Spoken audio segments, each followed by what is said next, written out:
আসসালামু আলাইকুম এভরিওয়ান, সবাই কেমন আছেন? আশা করছি সবাই ভালো আছেন। আলহামদুলিল্লাহ, আমিও অনেক ভালো আছি। তো আজকে নিজের উদ্যোগে নিজের চেষ্টায় চিতই পিঠা বানিয়ে খাবো। সব সময় তো মাই বানিয়ে খাওয়া, তো তো আজকে না হয় নিজে একটু চেষ্টা করলাম। জানি না কেমন হবে, ফার্স্ট টাইম বানাচ্ছি, তবে চেষ্টা করব ভালো যেন হয়। আর এমনিতেও শীত চলে যাচ্ছে, শীতেই তো মানুষ পিঠাপুলি খায়। আমি ওরকম পিঠাপুলি খাই না, তবে আজকে কেন জানি মনে হচ্ছে একটু চিতই পিঠা বানিয়ে খাই। এটা আমি দিয়ে দিলাম।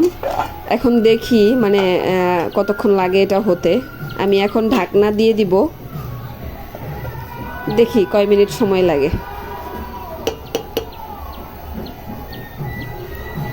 এই তো 2-3 মিনিট আমি দিয়ে রেখেছিলাম, মানে 2 মিনিটের মতো দিয়ে রেখেছিলাম।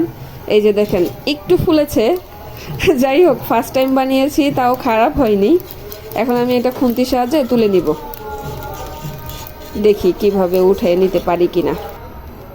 এই যে দেখেন আমি উঠিয়ে নিয়েছি আস্তে আস্তে করে, মানে মোটামুটি ফুলেছে আলহামদুলিল্লাহ, খারাপও হয়নি। 4টা বানিয়ে নিলাম, আমার সকালের নাস্তা রেডি। তো যাই হোক, কেমন হয়েছে আমাকে একটু কমেন্টে জানাবেন, ভালো লাগলে শেয়ার করবেন। সবাই ভালো থাকবেন, আল্লাহ হাফেজ।